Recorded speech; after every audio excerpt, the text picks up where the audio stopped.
ஒரு மனுஷன் எவ்வளவு நேரம் தான் உட்கார்ந்து இருக்கிறது டீக்கு? இந்தம்மா என்ன ஆச்சு இது? இங்க பாருங்க, இந்த சுடிதாரு பிரகதி பிறந்த புதுசுல எடுத்தது. இன்னும் இத கீழே போடுறதுக்கு மனசு வரல. என்ன இந்த முட்டிக்கால்ல இருந்து எங்க வந்துருச்சு? முட்டிக்கால்ல இருந்து நீ இடுப்பு வரைக்கும் வந்துடணும், உயரம் கூடி கூடி. வெளியில போகையில போடலாங்க, வீட்டுக்குள்ளதான் இருக்க போறோம். வீட்டை விட்டு வெளியில போறது கிடையாது. நீ வளர்றன்னு நினைக்காத, சின்ன துணி சின்னதாகுது. பிரகதிக்கு 13 வயசு பிறந்துருச்சு. இந்த 13 வருஷம் ஆச்சு. பால் குடிக்கிற சமயத்துக்கு எடுத்ததுங்க. 13 வருஷம் ஆச்சு. நான் கிளியல தூக்கி போடவும் மனசு இல்ல. ஆனா இதுல ஒரு விஷயம் என்னன்னா, 13 வருஷமா கை காலெல்லாம் இப்படியே இருக்குதா? இப்ப வீங்குறது இது மட்டும்தான் வீங்குது. என்ன ஒரு கொடுமையா இருக்குது, வயிறு மட்டுமே வீங்குது. சரி, என்ன சாப்பாடு, என்ன ஆச்சு இன்னைக்கு? சாப்பாடு என்னன்னா, சாதம் வடிச்சிருக்கேன். சாதம், பீட்ரூட் பொரியல், ரசம், டீ, இது ரசம், அப்புறம் சாம்பார், ஓகே, அப்புறம் மெழுக்கு வரட்டி, பைத்தங்காய் மெழுக்கு வரட்டி. ஓகேங்களா? அதுதான் இன்னைக்கு நம்ம வீட்டு சாப்பாடுங்க. அப்பளம் பொரிச்சுக்கோங்க, அவ்வளவுதான். இன்னைக்கு அமாவாசைங்கிறனால நம்ம வீட்டுல கறி மீன் கிடையாது. ஓஹோ, ஓகேவா? இன்னைக்கு வெச்சு செய்ய போறேன்ற மாதிரி வச்சு செய்ய போறேன். அப்புறம் எல்லாரும் என்ன நினைக்கிட்டு இருக்கீங்க? எப்படி இருக்கீங்க? நல்லா இருக்கீங்களா? எல்லாரும் நல்லா இருக்கீங்கன்னு நம்புவோம். நம்ம இந்த சேனல் பாத்தீங்கன்னா 49,000 சப்ஸ்கிரைபர் தொட்டுருச்சு. 49,000 சப்ஸ்கிரைப் பண்ண அனைத்து உள்ளவங்களுக்கும் ரொம்ப நன்றி, ரொம்ப நன்றி, ரொம்ப நன்றி, ரொம்ப நன்றி. கூடிய விரைவில் 50,000 சப்ஸ்கிரைபர் ஆகணும், 1 லட்சம் ஆகணும், 10 லட்சம் ஆகணும். மெல்ல வரட்டும். என்ன நம்ம வீடியோ போட்டோம்னா, காமெடி வீடியோ போட்டோம்னா குயிக்கா வந்துடும். நம்ம மூளைக்கிட்டே வேலை ஆக்க மாட்டேங்குது இப்ப வர காமெடி எல்லாம். அதனால கொஞ்சம் ஸ்லோவாதே வருது. இருக்கட்டும், இருந்தாலும் ஒரு ஆட்டத்தை போட்டு வியூஸ். சரி, வாங்க உள்ள வாங்க. நீங்களும் சாயா முதல்ல எடுக்குமா? நான் சாயா குடிச்சிட்டு அடுத்த வேலையே. சரி, நம்ம சாயா குடிப்போம் வாங்க. ஆமா, நமக்கு எப்பவும் பால் தரவங்க இந்த 2-3 நாளா என்னாச்சு பசுக்குன்னு தெரியல, பால் கொண்டு வந்து தரல. அதனால இப்ப கடையில போய் பால் பாக்கெட் வாங்கிட்டு வந்ததுக்கு அப்புறம் தான் இப்ப பால் வச்சுட்டு இருக்காங்க. சரி, ஓகே, பாலை குடிச்சிட்டு டீயை குடிச்சிட்டு பேசுவோமா? ஓகே. ஹாய், அனைவருக்கும் இனிய வணக்கம். எல்லாரும் எப்படி இருக்கீங்க? நல்லா இருக்கீங்களா? நாங்க டீ சாப்பிட்டுட்டோம். நீங்க எல்லாரும் மணியை பாத்தீங்கன்னா 10:45 ஆச்சு. நீங்க சாப்பிட்டுருக்கோம். தம்பியை தூங்குறாங்க, எந்திரிக்கல. லீவுங்கிறனால நீ தூக்கமா தான் இருக்கும். கொஞ்சம் பக்கத்துல வச்சீங்கன்னா கொஞ்சம் நல்லா தெரியும். கொஞ்சம் பக்கத்துல வச்சா என் தலை தெரிய மாட்டேங்குதுமா. ஏன் தெரியல? நல்ல என்னடா அண்ணன் நேத்து லைவ்ல போட்டிருந்தது, கடைக்கு போயிட்டு அப்படியே கழட்டி போட்டேன். சரி, காலையில எதுக்கு ஒண்ணுமே லைவுக்கு மட்டும் தான் போட்டிருந்தேன். சரி, அதை திருப்பி போட்டுக்கோமேன்றதுக்காக. அப்படி கிடையாது, எதுக்கு தேவையில்லாம 2-3 ட்ரெஸ் போடணுமே அப்படின்றதுக்காக தான். ஏன்னா இதை போட்டுட்டு லைவுக்காக கழட்டி இதை அலக்க போட்டுட்டு அலக்கன்றேன்னு துவைக்க போட்டுட்டு திருப்பி வேற ஒரு சட்டை எடுத்து போட்டு அன்னைக்கு சாயந்தரத்துல போட்டிருந்தோம்னாக்கா அதுவும் அழுக்காயிரும். அந்த காரணத்துக்காக தான் சரி இன்னைக்கு போட்டுட்டு சாயந்தரம் லைவ் வரும்போது எப்படி குளிச்சுட்டு மாத்ததான் போறோம். அந்த டயத்துல மாத்திக்குவோமேன்ட்டு போட்டு போறதான், வேற ஒண்ணுமே. ஆண்கள் நாங்க என்னைக்குமே உங்களை கஷ்டப்படுத்த கூடாதுன்னு தான் நாங்க நினைச்சுக்கிட்டு இருக்கிறோம். என்னங்க நம்பித்தனங்க ஆகணும், வேற வழி இல்ல. அப்புறம் ஒருத்தவங்க கேள்வி கேட்டிருந்தாங்க. என்ன கேட்டிருந்தாங்க? ஏக்கா நீங்க நாய்க்கு, அதாவது அது எப்படி சொல்றது, நாய் சொல்றோம். ஆமா, அதாவது நீங்க வளர்த்த ஜீவன்களுக்கு நீங்க கொடுத்து அனுப்பும் போது மோதிரத்தை அடவு வச்சு நீங்க பணம் கொடுத்தேன் அப்படின்னு சொல்லியிருந்தீங்க. அது நீங்க பொய் தானே சொன்னீங்க. நீங்க பெரிய சொல்ல வேண்டியது இல்லன்றது இன்னொருத்தவங்க சொல்லியிருந்தது. நீங்க பொய் தானே சொல்லியிருந்தீங்க. ஒரு இவ்வளவு பெரிய யூடியூபரா இருக்கீங்க, உங்ககிட்ட அந்த காசு கூட இல்லாமல நீங்க மோதிரத்தை கொண்டே அடவு வச்சீங்க. அப்ப நீங்க சும்மா அடுத்தவங்க நீங்க கஷ்டப்பட்டுக்கிட்டு இருக்கீங்கன்னு நினைச்சுக்கிறதுக்காக நீங்க பொய் சொன்னீங்களா அப்படின்னு அவங்க சிரிச்சுக்கிட்டே அன்பா கேட்கிற மாதிரி தான் கேட்டிருந்தாங்க. ஆனா நான் சொல்ற அன்பா கேட்டீங்களா சும்மா நக்கலா கேட்டீங்களான்னு எங்களுக்கு தெரியாதுங்க. ஆனா எங்களோட பதில் இதுதாங்க. உங்களுக்கு என்ன, உங்களுக்குன்னு இல்ல, எல்லாருக்குமே இதுதான். ஏன்னா உங்களுக்கு இருக்கிற டவுட் அதான் நிறைய பேருக்கு இருக்கு. 8,000 கூட உங்கள்கிட்ட இல்லாம இருக்குமான்னு. உண்மையை சொல்ல போனா இல்லாம இருக்கிற சூழ்நிலைகள் 1000 கூட இல்லாம இருக்க சூழ்நிலைகள் எங்களுக்கு இருக்கு, இல்லைன்னா சொல்ல முடியாது.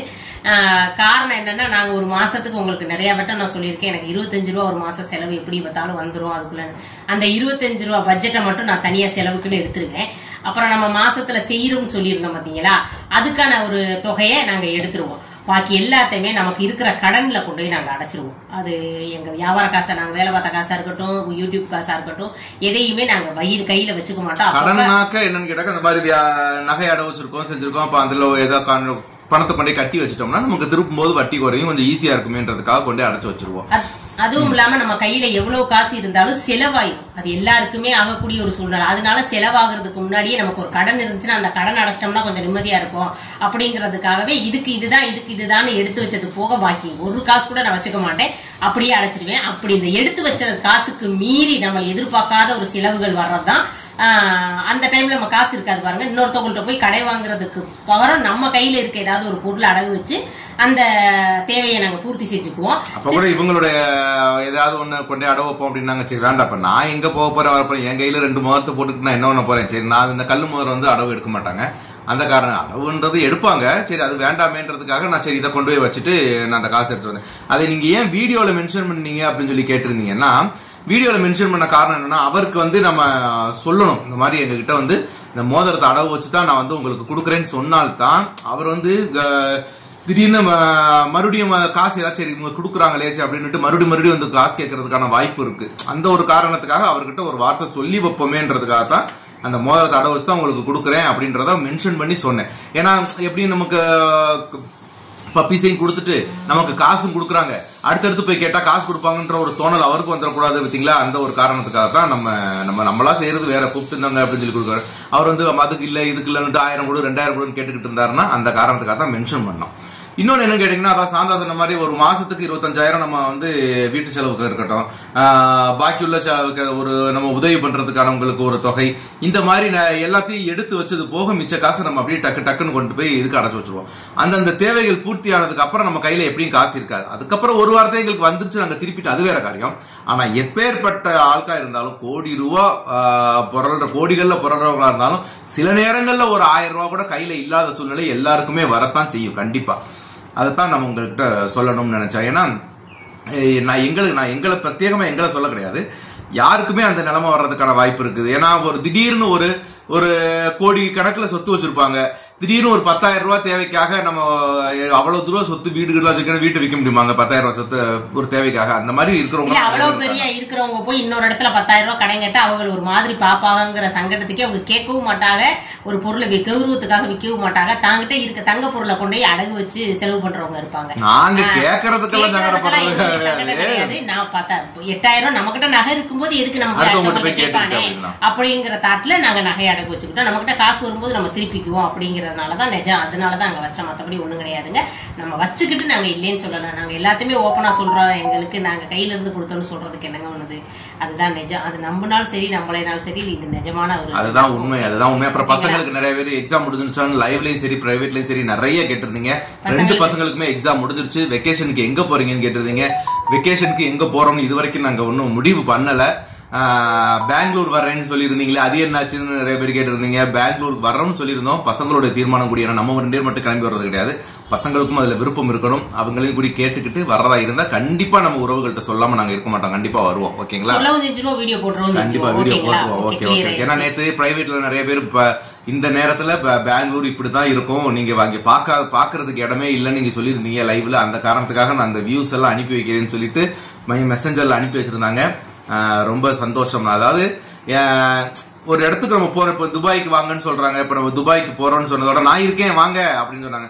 மலேசியாவுக்கு போகணும்னு சொன்னோம், தமையந்தி அவர்கள் நான் இருக்கிறேன் வாங்க அப்படின்னு. அந்த மாதிரி ஒவ்வொரு இடத்துக்கும் நாங்க போவோமா அப்படின்னு நம்ம ஒரு முடிவெடுத்து ஒரு சந்தேகத்திலே இருக்கும்போது, நாங்க இருக்கோம் நீங்க ஏன் கவலைப்பட்டு இருக்கீங்க, கிளம்பி வாங்கன்னு சொல்றதுக்கு நம்ம உறவுகள் அங்க இருக்கிறாங்கன்னு நினைக்கும் போது ரொம்ப சந்தோஷமா இருக்குது.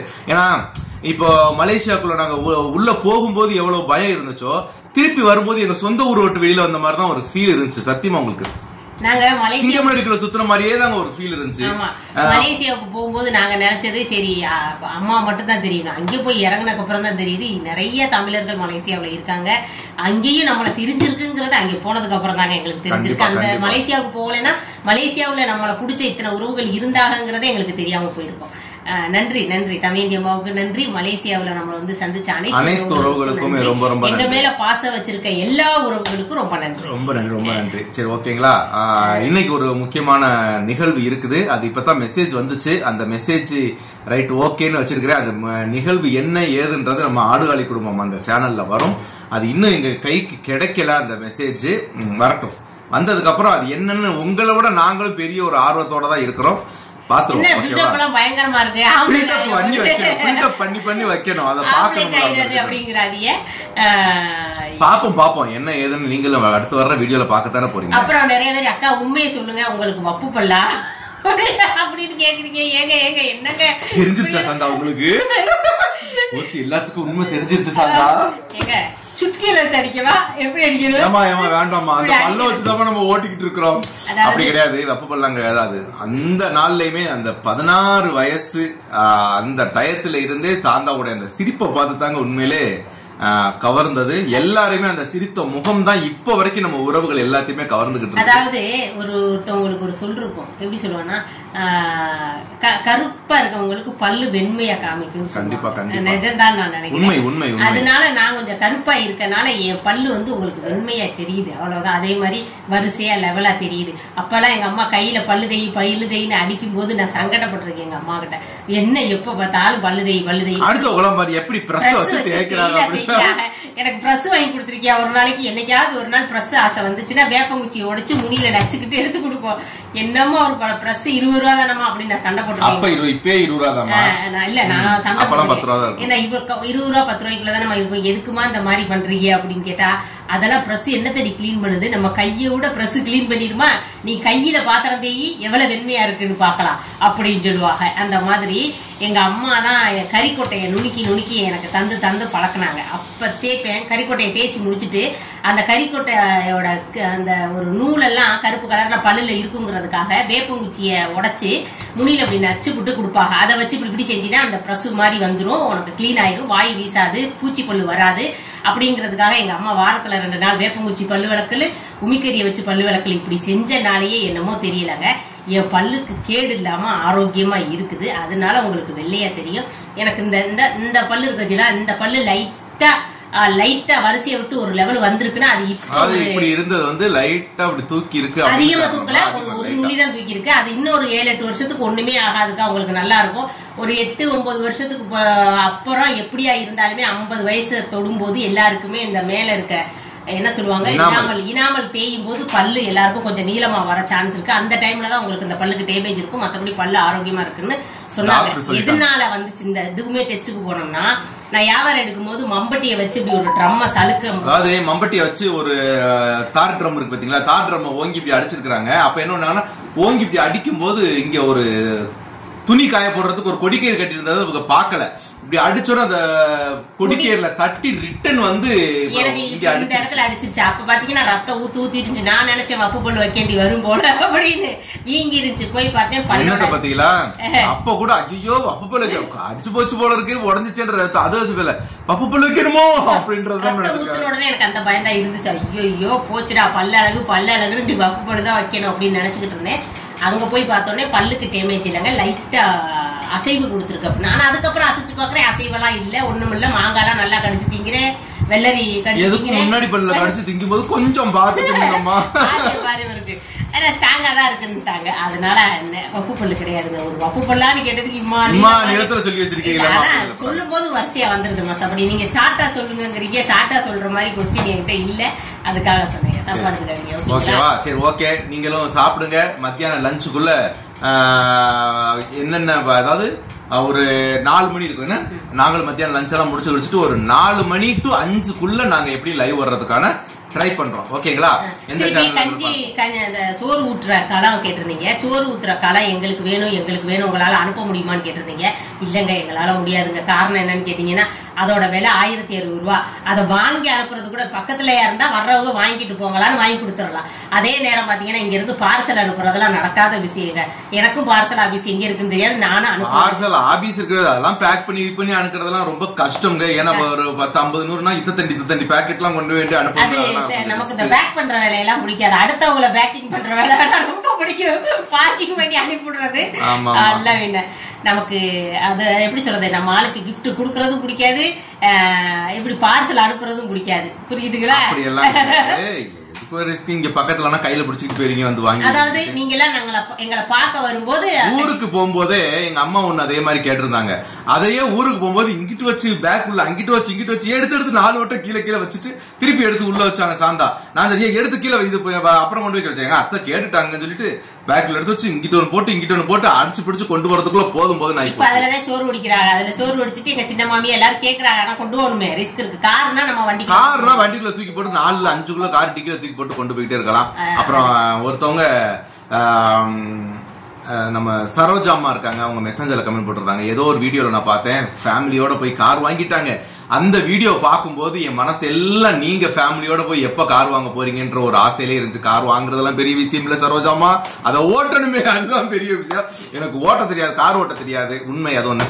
எனக்கு என்ன ஒரு ஆசை அப்படின்னு கேட்டாக்க, என் பையன் இப்ப டிரைவிங் இதுக்கு போய்கிட்டு இருக்கான், நிதின் வந்து லைசன்ஸுக்கு போய்கிட்டு இருக்கிறான். அவன் படிச்சு அவன் கார் லைசன்ஸ் வாங்கி அவன் ஓட்டுற தகுதி வந்ததுக்கு அப்புறம் கண்டிப்பா நான் அவனை கூட்டிட்டு போயிட்டு அவனுக்கு ஒரு நல்ல கார் வாங்கணும்ன்ற ஒரு ஆசை இருக்குது. கார் வாங்குறது பெரிய விஷயம் இல்ல, வாங்கணும். ஆனா என்னோட ஒரு கோரிக்கை என்னன்னா, இப்ப கார் தேவையில்லை, அத்தியாவசியமா இல்ல அப்படின்றதுக்காக. சாயந்தரம் தான் வருவோம். ரெண்டாவது இங்க இந்த ரோடு சரியில்லை, மழை பெஞ்சா வண்டி ஓட்டவே முடியாது. வாங்கி வந்து கவர் போட்டு போத்தி வைக்கிறதுக்கு எதுக்குங்க 12 லட்சம்? ஒரு நார்மலான கார் வாங்கணும்னா 12 லட்சம் ரூபாய்க்கு வாங்கணும், புது கார் வாங்கணும்னா. அதுக்கப்புறம் கூட பாத்தீங்கன்னா இவங்க கணக்கெல்லாம் பாத்தீங்கன்னா அந்த ஜீப் மாதிரி இருக்கிறது அது 25 லட்சமா. நான் கிரவுண்டரா தூக்கி உள்ள போட்டு இப்படி மூடி வைக்கிறதுக்கு எதுக்கு முத்தேனுக்கிட்டு? அது என்னன்னா, இப்ப நாங்க டெய்லி யூஸ்ல ஏதாவது எங்களுக்கு தேவைப்படுது அப்படின்னா பரவாயில்ல, ஒரு வாரத்துக்கு ஒருக்க தேவைப்பட்டோம்னா கூட பரவாயில்ல. நாங்க ஒரு சினிமாவுக்கு போனோம்னா கூட ரோட்ல போனாக்க ஒரு 5 நிமிஷம் கூட நடக்க வேண்டியது இல்ல, நடந்து போனாலே 5 நிமிஷம் தான், அதுக்கு போயிட்டு வந்துடுறோம். டவுனும் பக்கத்துலயே, ஊருக்கு நாங்க வருஷத்துக்கு ஒருக்க தான் போறோம். எங்கேயும் போற டெய்லி வியாபாரத்துக்கு போறதுக்கு குடிசு இருக்குது. இந்த மாதிரி இருக்கும்போது எங்களுக்கு எதுக்கு இப்ப இந்த கார் வந்து தேவையில்லாத ஒரு பொருளா தான் தோணுச்சு. அவ்வளவு சாந்தவங்களுக்கு ராஜாவங்களுக்கு கார் இருக்குப்பான்னு பெருமை தான் கிடைக்குமே தவிர கடன் கட்டுறது நம்ம தான் கடனை இழுத்துக்க வேண்டிய அவசியம் இல்லைன்னு தான் எனக்கு தோணுச்சு. அதுக்கு மேல எப்படின்னா, அதுக்கு மேல ஆண்டவன் விட்ட வழி வாங்கி தான் ஆகணும் விதி இருந்துச்சுன்னா கண்டிப்பா நம்ம வாங்கி விட்டுருவாங்க, அதெல்லாம் ஒண்ணும் பிரச்சனையே கிடையாது. ஓகேங்களா, இந்த ரோடு ஆயிடுச்சு, இங்க இந்த பக்கத்து நாங்க இருக்கிற வீட்டுக்கு ரோடு ஆயிடுச்சுன்னா ஓகே, நம்ம வாங்கி பூட்டி வச்சாலும் எங்கேயாவது போகும்போது ஊர்களுக்கு போகும்போது நம்ம எடுத்து போட்டு போலாம். ரோடே இல்லையே, மழை பெஞ்சா புடிச்சு எத்த வேண்டியது இருக்குதே, அப்புறம் என்னன்றதுட்டு தான் நாங்க வாங்கல. ஓகேங்களா, மத்தபடி ஒண்ணும் கிடையாது. ஊர்ல அநேகமா சொந்த வீடு கட்டிட்டோம்னா நம்ம கண்டிப்பா வாங்குவோம். ஊர்ல செட்டில் ஆனா அது எப்படி என்னன்னு அதுவும் கடவுளுக்கு தான் தெரியும். கண்டிப்பா எல்லாம் நீங்க நினைச்சதும் சரி, நாங்க நினைச்சதும் சரி, எல்லாம் கூடிய விரைவில் நடக்கட்டும்னு எல்லாரும் சேர்ந்து அந்த ஆண்டவனை வேண்டிக்கும். அவ்வளவுதான், வேண்டிக்குவோம். பிள்ளைங்களை நல்லா படிக்க வைப்போம். இனிமேல் தான் நமக்கு செலவுகள் அதிகம். ஏன்னா ஒவ்வொருத்தரும் அடுத்தடுத்த கட்டங்களுக்கு போகும்போது நமக்கு உண்டான செலவுகளும் அதிகரிச்சுக்கிட்டே தான் வரும். அதை பார்ப்போம். ஓகேங்களா, சரி ஓகேங்க, பாருங்க, பத்திரமா இருங்க. பாய்.